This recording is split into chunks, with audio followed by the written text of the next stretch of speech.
बिहार में मुख्य विपक्षी दल आरजेडी के प्रदेश अध्यक्ष जगदानंद सिंह के छोटे बेटे इंजीनियर अजीत सिंह लालू प्रसाद यादव की जगह नीतीश कुमार से प्रभावित हैं।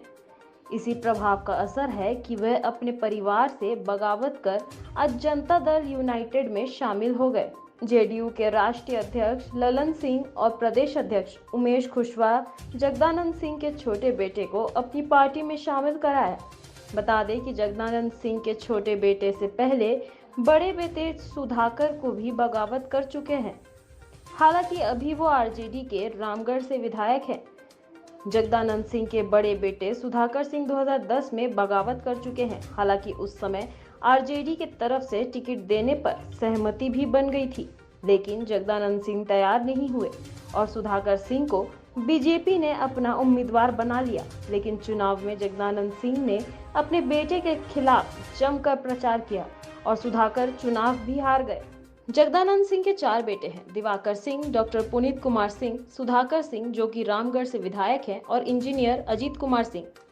अजीत सिंह तब चर्चा में आए थे जब उन्होंने अंतरजातीय विवाह किया था। जगदानंद सिंह ने अपने बड़े भाई और समाजवादी पार्टी नेता सच्चिदानंद सिंह के खिलाफ चुनाव लड़कर ही राजनीति में अपनी पहचान बनाई थी। सच्चिदानंद सिंह उस समय के प्रभावशाली नेताओं में से एक थे। अजीत सिंह का कहना है कि वो बचपन से ही सीएम नीतीश कुमार के कामकाज को देख रहे हैं और उनसे काफी प्रभावित हैं, इसलिए बिना शर्त जेडीयू में शामिल हो रहे हैं। उन्होंने कहा कि मुझे आरजेडी से ज्यादा जेडीयू में सीखने का मौका मिलेगा। साथ ही यह भी कहा कि जेडीयू ही समाजवादियों की पार्टी है। उन्होंने ये भी कहा कि इससे उनके और उनके परिवार के बीच या पिता से उनके रिश्ते खराब नहीं होंगे।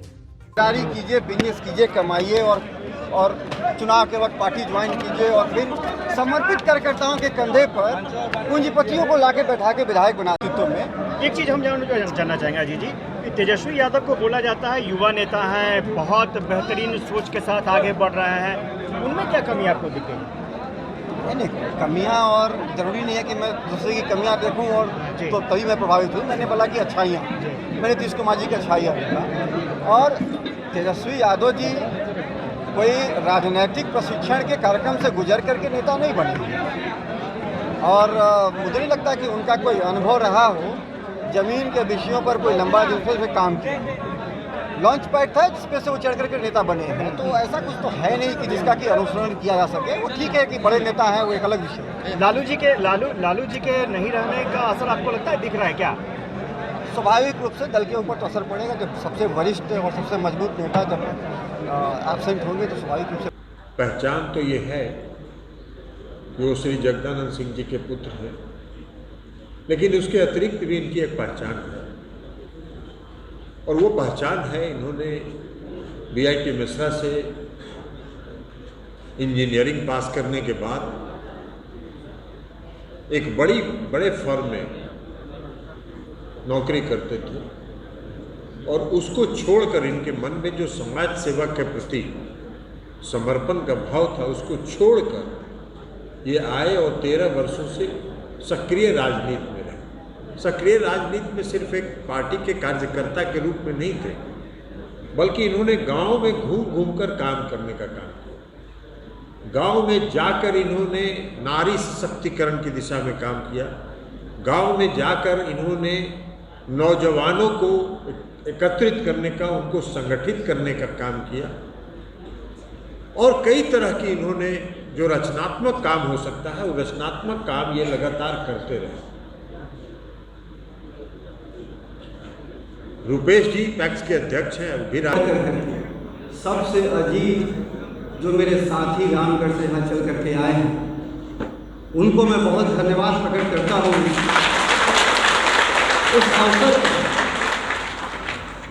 हम सब जानते हैं कि जिस धरती पर खड़े हैं ये सम्राट अशोक की बनाई हुई धरती है और इसका गौरव अगर बिहार में किसी ने पुनः लाया है या भविष्य में इस गौरव को कोई आगे बढ़ा सकता है तो वह माननीय मुख्यमंत्री नीतीश कुमार जी।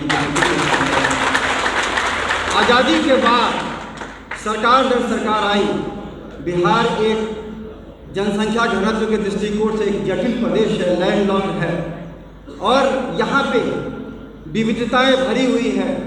भौगोलिक हो चाहे इंसानी हो, धार्मिक हो चाहे जातीय हो, लेकिन इन तमाम जटिलताओं के बावजूद सबसे बेहतरीन समावेशी विकास का अगर समाजवादी मॉडल इस देश में कहीं स्थापित हुआ है तो माननीय नीतीश कुमार जी के